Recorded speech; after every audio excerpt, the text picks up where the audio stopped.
Um grande abraço para você que escolheu a Band Mais para continuar se mantendo muito bem informado neste sábado. E nós recebemos aqui algumas informações do Instituto Nacional do Câncer, alguns dados que eu não sei se são um alerta ou uma preocupação.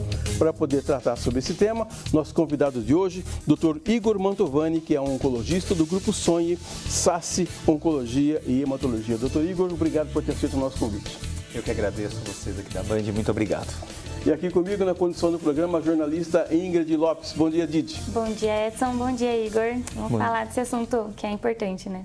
Doutor, esses números aqui não sei se são para assustar ou como alerta.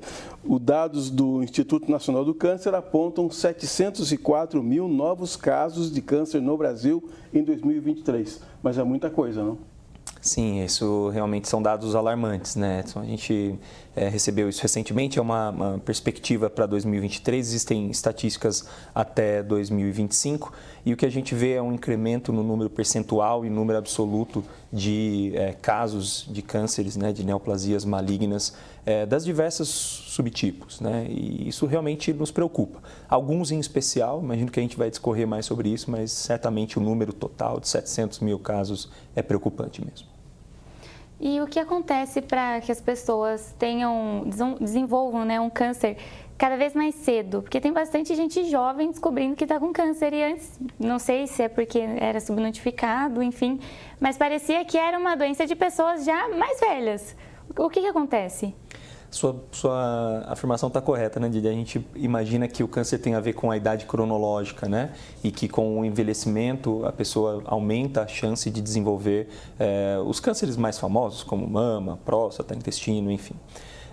O que a gente sabe hoje em dia, acho que um pouco que contribui para esse aumento de casos, nós tivemos uma demanda reprimida de exames de rotina, de acesso a serviços de saúde, então o que justifica um pouco esse aumento numérico, Edson, é também um reflexo dessa demanda reprimida de pandemia, eu acredito, mas realmente nós estamos tendo uma percepção maior de casos em pacientes muito jovens, né? Jovens que eu digo 20, 30, 40 anos, que se nós formos ser criteriosos, estão fora até mesmo dos programas de rastreamento das diversas neoplasias. Se a gente pegar a mulher com câncer de mama, por exemplo, a recomendação é fazer mamografia a partir dos 40. E o que fazemos com a moça de 25, né? Então, nós sabemos que existem aspectos genéticos relacionados a isso, Didi. Existem hoje tecnologias envolvendo o rastreamento embasado em alterações genéticas, aquela que o indivíduo, a moça, o homem, herda do seu pai ou da sua mãe e por isso tem um maior risco de câncer.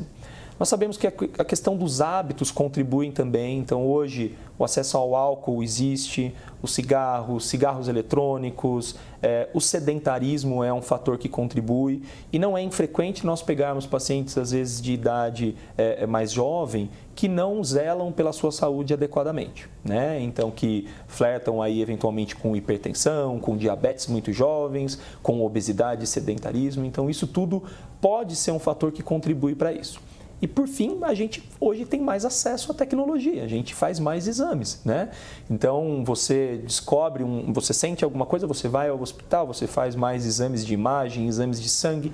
Então, fazendo uma análise comparativa ao passado, eu acredito que muitas pessoas já tinham doença, não descobriam pela dificuldade de acesso e hoje, felizmente, a medicina está mais próxima da população, né? Claro, guardadas as devidas restrições, sistemas privados e públicos, mas acho que esse é um ponto que pode contribuir para esse contexto que você relatou. Doutor, vocês dois falaram em subnotificação ou demanda reprimida. Eu queria remontar um pouco mais atrás ainda. As pessoas tinham um pavor simplesmente de pronunciar a palavra câncer. A gente já tratou disso aqui. As pessoas estão tratando melhor sobre esse tema, estão encarando mais de frente a doença? Bom, eu acho que esse bate-papo que a gente está tendo aqui, né, um sábado de manhã, né, sobre câncer, acho que já mostra que a gente vem quebrando tabus, né, Edson? Acho que, sim, as pessoas falam mais, procuram mais. Fico muito contente quando recebo pacientes que não estão doentes, mas vieram para relatar que o familiar teve um câncer, que se preocupou com esse fato, né, que viu na sua família um histórico de câncer muito amplo, ou teve um amigo do trabalho que teve e por isso se preocupou, e que daí dá andamento a uma rotina de exames de investigação e acompanhamento, que na maioria das vezes vai dar normal, mas que merece sim ser executado. culturalmente falando, nós tínhamos um tabu com a palavra câncer, né? Isso ainda existe, ainda algumas pessoas de idade mais velhas sequer pronunciam, né? Não que isso seja ruim, mas isso denota um medo, um receio, né? E eu não vou nem fazer exame porque quem procura acha, né? E no fim, hoje a gente vê uma política e uma postura da população mais adepta ao ir investigar, ao descobrir antes, descobrir no início. Isso é positivo, né? Porque descobrindo cedo, claro que ninguém quer descobrir nenhum tipo de câncer, mas quando se descobre cedo, a gente consegue, de fato, curar esses pacientes. E para descobrir mais cedo, você comentou do fator genético, né? Se tiver algum histórico na família, tem alguma idade que já é recomendado? Por exemplo, alguém na família teve um câncer de intestino e da pessoa fazer os exames, tem alguma idade, ou assim que fica sabendo, já pode procurar um médico? Como que é? Didi, assim, existem protocolos para cada tipo de câncer, claro, mas existe sim uma relação, por exemplo, citando como você comentou o câncer de intestino, né? Existe uma recomendação de que pacientes que tiveram na família indivíduos jovens com câncer de intestino, que se atentem. Jovens, eu digo assim, um rapaz de 30 anos, o pai com câncer de intestino aos 40, 50 anos, isso é uma idade jovem, né? Idade em que estamos laborativamente ativos, né? Enfim, então é uma idade que chama atenção, que não é o padrão do câncer do intestino. Existe uma recomendação, sim, de nesses casos, você orientar as pessoas próximas desse paciente que teve o câncer a fazer exames de rastreamento algum tempo antes, eventualmente mais precocemente. Um exemplo, o pai de um determinado rapaz teve câncer aos 50 anos. É de bom tom que se discuta eventualmente a colonoscopia, a primeira colonoscopia 10 anos antes do diagnóstico. Mas mais do que traçar uma meta para fazer esses exames, é perceber essa informação na família. Às vezes a gente tem casos, eu recebo muito isso no consultório, Edson, pacientes que tiveram o pai com câncer, a mãe com câncer, eventualmente irmãos com câncer e que na verdade não estão próximos do médico para fazer um acompanhamento mais regular. Então acho que essa percepção de número de casos na família ou de incidência de câncer na família faz sentido e é importante, né? Cânceres na idade da infância, né? Crianças que faleceram com câncer ou que tiveram câncer, isso é sempre um tema que merece ser tratado com uma atenção especial, né? Hoje a área da oncogenética cuida desses temas, né? Encontra, através de exames muito tecnológicos, pacientes com alterações genéticas que podem ter um risco maior de câncer do que aquele indivíduo que não tem essa alteração. Você falou de colonoscopia. A colonoscopia e a endoscopia devem ser feitas de quanto em quanto tempo, por exemplo?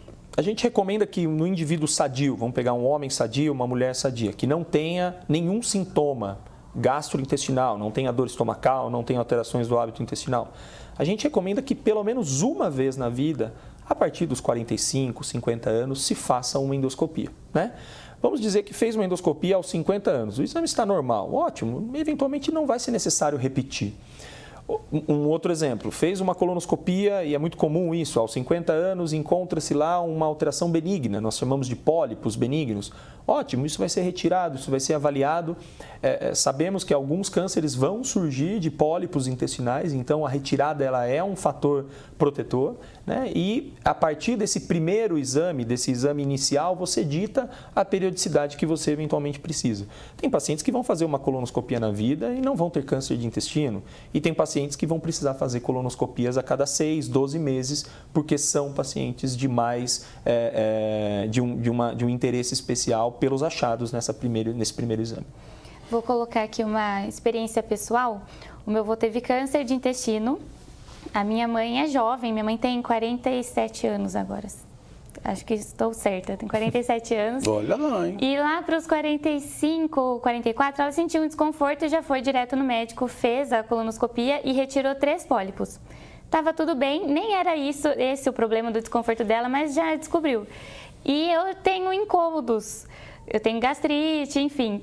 A minha mãe já fala, ela faz já os exames periodicamente, ela faz uma vez por ano, desde que ela descobriu, e ela já começou a me alertar. Tocou terror já. Já tá alerta. Então, assim, a tendência existe geneticamente, né? Só que a gente está de olho. E qual é a importância do diagnóstico precoce, de descobrir? Às vezes não dá para tirar no pólipo ainda, desenvolve um câncer. Qual é a importância de descobrir logo na primeira etapa? Didi, acho que o diagnóstico precoce de qualquer câncer vamos dizer assim, é majoritário, é muito importante, porque através da descoberta no início, primeiro, o paciente acaba descobrindo sem sintomas, então ele não sofre, ele não tem dor, ele não tem incômodo. No caso de um câncer de intestino, por exemplo, ele não vai ter sangramentos, ele não vai ter alteração de hábito intestinal. Ele descobriu por um achado de exame. Ele descobriu porque ele foi lá fazer a rotina periódica e descobriu. Muito bem, esse paciente, no caso de um câncer de intestino, ele vai ser operado com mais tranquilidade, ele vai ser operado num contexto eletivo, ou seja, programado, diferente daquele rapaz que não fez os seus exames e descobre um câncer num contexto de emergência, é internado porque o intestino não funciona por causa de um câncer já num contexto avançado. As chances de metástases são infinitamente melhor, e daí para quem está nos assistindo, a metástase é quando o câncer que nasce num órgão primário, como por exemplo o intestino, se distancia e vai a outro órgão, no fígado, no pulmão, por exemplo. O câncer da mulher que nasce na mama, por exemplo, vai ao osso, ao pulmão e ao fígado. Esse é o que nós chamamos de metástase. E nessa situação, a gente acaba tendo uma dificuldade de curar os pacientes, de eliminar definitivamente a doença. Então, quanto mais precoce, mais inicial, esse é o termo técnico que nós utilizamos, quanto mais inicial o câncer, maior a chance de, com tratamentos menos invasivos e mais programados, mais na mão ali do médico, maior a chance de a gente conseguir a cura desse paciente, né? E eventualmente até de não precisar de tratamentos que assustam muito, né? Quando se fala em tratamento de câncer, a gente tem radioterapia, quimioterapia. Em casos iniciais, a grande maioria desses tratamentos não são necessários. Claro que isso é individualizado para cada indivíduo, para cada paciente, mas num tumor de cólon, um tumor de intestino, estágio inicial, um estágio 1, por exemplo, esse paciente vai operar e vai viver a vida. Ele não vai fazer quimioterapia. Estamos conversando hoje com o médico oncologista do grupo Sonhe, SASSI Oncologia e Hematologia, Dr. Igor Mantovani. A gente volta daqui a pouco, depois do intervalo. Até já.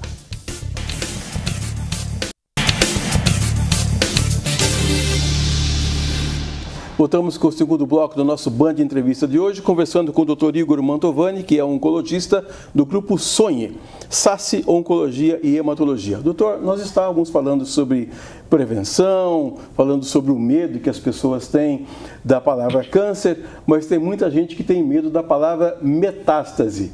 Recentemente a gente teve a perda da jornalista Glória Maria por metástase. Que bicho é esse, doutor?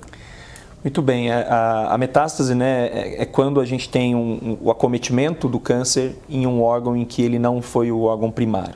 Então, no caso da Glória, né, nós tivemos um câncer de pulmão, que nasce no pulmão, foi inicialmente tratado... Por causa de fumo? O senhor tem essa informação, não? Não necessariamente a gente pode ter essa correlação, tá, Edson? Evidentemente que o principal fator de risco, não só para câncer de pulmão, mas para outros cânceres, é o tabaco. Né? Mas existem pacientes não fumantes, geralmente mulheres jovens, mas pacientes não fumantes que vão desenvolver câncer de pulmão. E daí muito relacionado à parte mutacional, de mutações atípicas que são desenvolvidas no pulmão. Mas do ponto de vista do câncer de pulmão, nós sabemos que ele é um tipo de câncer que tem uma afinidade por determinados órgãos quando ele vai se espalhar, quando ele vai se metastatizar, digamos assim, né? Esse é o termo que a gente utiliza. Então, a metástase é quando o câncer primário, que é no pulmão, digamos assim, se direciona a outro órgão. E pode ser no fígado, pode ser no osso. E no caso de câncer de pulmão, existem outros, claro, que têm esse comportamento, mas o câncer de pulmão, isso é peculiar a ele, o cérebro é um órgão de interesse. Então, faz parte de uma vigilância do paciente com câncer de pulmão, olhar, cuidar da saúde cerebral, porque eventualmente esses pacientes podem desenvolver a metástase cerebral de um câncer que nasceu no pulmão. E o grande problema da metástase cerebral é que ela compromete performance clínica, né? Esse paciente eventualmente perde movimento dos braços, da perna, perde a habilidade de fala, eventualmente tem a consciência alterada, porque o cérebro está sofrendo com essa injúria que a metástase causa ali. E então é uma situação avançada, é claro, né? É uma situação de fragilidade muitas vezes desses pacientes e muito provavelmente como foi com a Glória, né? E daí acabamos tendo aí recentemente o falecimento dela. No outro bloco você comentou sobre fumar, cigarro, tabaco, enfim. Agora a gente está com esse cigarro eletrônico, pode. Alguns pais, porque é mais coisa de pessoas jovens, né, fumar esse tipo de cigarro. Alguns pais não veem tanto problema nisso. Qual é o perigo do cigarro eletrônico? Porque eu acho que ainda falta informação. O pai se preocupa com o tabaco, mas e o cigarro eletrônico? Acho que ele é tão ruim quanto, né? Na verdade, os malefícios do cigarro eletrônico na saúde pulmonar como um todo, eles já são bem documentados. Nós tivemos até casos de pessoas de vida pública tendo alterações inflamatórias do pulmão, problemas respiratórios graves precisando serem hospitalizados. Então, a mensagem que fica é que o cigarro eletrônico é tão ruim quanto. Do ponto de vista de relação com o câncer, toda vez que a gente precisa estabelecer uma relação de hábito, né, com um nexo causal de desenvolvimento de uma doença, às vezes isso é um pouco difícil, às vezes a gente precisa ter uma exposição muito longa, né? Nós temos estudos muito clássicos, muito antigos dessa relação entre cigarro e câncer de pulmão e de outros fatores. Então eu acredito que, claro, esses dados vão sendo produzidos e a gente vai ter mais informações. Mas eu acho que aqui, mesmo sem uma informação técnica tão robusta e tão sedimentada, um quadro científico tão sedimentado atualmente, fica claro, né, sabendo as substâncias que tem no cigarro eletrônico, fica claro dizer que ele é tão ruim quanto o cigarro convencional e certamente vai ocasionar algum aumento de risco de cânceres diversos, não só do câncer de pulmão. A orientação é não fumar, a orientação é não fazer essa troca, essa barganha entre o cigarro convencional e o cigarro eletrônico, né? Agora, doutor, quando eu recebi as informações aqui da Carol Siriqueira e da Raquel Matos, elas mandaram aqui para a gente, olha, região sul e sudeste concentram 70% da incidência entre os 21 tipos de câncer mais comuns. Aí eu fiquei assustado, doutor. Eu acredito que nós temos uma região mais populosa, né? Uma região com uma densidade demográfica, né? Um volume de indivíduos mais presentes aqui no sul-sudeste, evidentemente. Claro que não que as outras regiões do país não sejam populosas, mas acho que majoritariamente a gente tem essa região. Nós temos uma questão do acesso ao diagnóstico, né? Ser mais fácil. Se você for olhar os dados do INCA, a gente percebe alguma mudança no perfil de tipo de câncer conforme as macro-regiões brasileiras. Isso tem a ver com status econômico, né, acesso a exames. Eu posso te dar um exemplo aqui, Edson, por exemplo, do câncer do colo uterino, né, que é um câncer que acomete evidentemente as mulheres e que na região sul e sudeste, onde a gente tem um rastreio mais incisivo, um acesso aos exames mais rápidos, um acesso aos centros de tecnologia de tratamento do câncer mais rapidamente, esse câncer a gente vê uma incidência mais baixa. Ele está ali, se não me engano, em quarta posição dos mais incidentes. Ainda é ruim, mas está ali em quarto. Quando a gente vai para a região norte e nordeste, a gente vê esse câncer já numa posição ali, ocupando a segunda, terceira posição. Isso mostra a habilidade da região em lidar com os problemas de saúde. O câncer de colo uterino é um câncer totalmente prevenível com vacina, né? É um câncer totalmente prevenível com estratégias de Papa Nicolau e de exames de rastreamento, mas que dependem do acesso da mulher ao centro de saúde e de uma rotina e de uma agilidade desse centro de saúde com a lida daquele caso daquela mulher. Então, evidentemente que acho que a subnotificação existe, né, nas regiões em que a gente não tem tanto acesso ao serviço de saúde mais ágil e mais bem preparado. E acredito que isso também muda a forma como o câncer aparece nessas regiões, né? Países em que a vacinação de HPV já está muito mais avançada do que no Brasil, a gente já tem praticamente quase nenhum, ou seja, praticamente quase nenhum caso, é difícil dizer, mas a gente tem um número de casos muito reduzido do câncer de colo uterino. Infelizmente no Brasil, aqui ainda é um câncer muito presente, né? Sobre o tratamento, né, para o câncer, claro que cada caso é um caso, né? Mas em que momento é definido se a pessoa vai ter que fazer quimioterapia ou a radioterapia? O que determina isso? Toda vez que a gente descobre um problema de câncer, a gente faz um reconhecimento da doença, né? Costumo explicar para os meus pacientes que é como se a gente fosse fazer um RG do câncer. A gente quer saber o nome, o sobrenome, o endereço, o tamanho e tudo mais, né?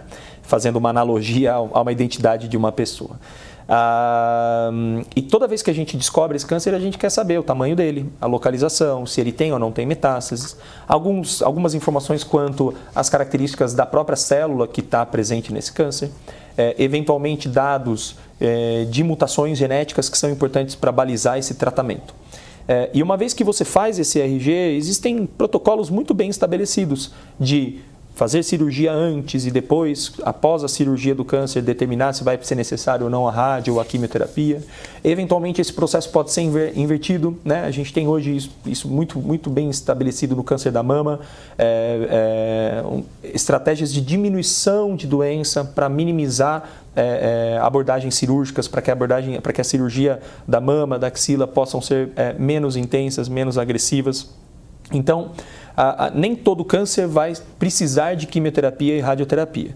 Essas são modalidades de tratamento que se somam à cirurgia e que vêm aí no intuito de diminuir as chances do câncer voltar, de aumentar as taxas de cura, né? No caso da doença já com a metástase, então quando eu faço lá o meu RG do câncer e eu descubro uma doença num estágio avançado com metástases, muitas vezes a gente oculta a cirurgia e a cirurgia já não faz parte do tratamento desse paciente, e daí faz parte de um tratamento medicamentoso, em que o remédio ele toma pela boca, pela veia e vai circular o corpo todo e agredir o câncer aonde quer que ele esteja. Então, essa baliza do tratamento, ela depende muito do tipo de câncer e desse RG, dessa identidade que a gente descobre do câncer para poder dizer se um paciente vai ou não precisar desses tratamentos mais agressivos. Quanto mais inicial, menor a chance. O urologista Dr. Lísias Castilho, que já esteve com a gente aqui, tem um livro chamado Doutor é Câncer. Como é que se responde a uma pergunta dessa, doutor? Pois é, muitas vezes essa pergunta é complementada por é maligno, né? Então, para a gente esclarecer o nosso telespectador, todo câncer, subentende-se que a gente está diante do que nós chamamos de neoplasia maligna, né? De uma doença maligna. Então, neoplasia maligna é igual a câncer. E acho que mais do que você ser claro com o seu paciente, você tem que ter empatia com ele, né? Você tem que sentar, conversar. Em algumas salas dos consultórios onde eu trabalho, a gente já tirou a mesa. A gente faz esse bate-papo, porque eu acho que a gente fica mais próximo, né? A gente quer... hoje, acho que a imagem do médico, durante muito tempo, né? Não de maneira alguma menosprezando a minha profissão e dos colegas, mas acho que antes o médico era intocável, né? Eu vou lá, ele fala e eu faço. E hoje, principalmente em situações, Edson, em que a doença muda a vida do nosso paciente, e um diagnóstico de câncer certamente faz isso, né? Muda, outrora para uma coisa ruim, né? Você pode dizer, poxa, descobri um câncer, mas eventualmente depois você tem hábitos mais saudáveis, você para de fumar, você passa mais tempo perto das pessoas que você ama.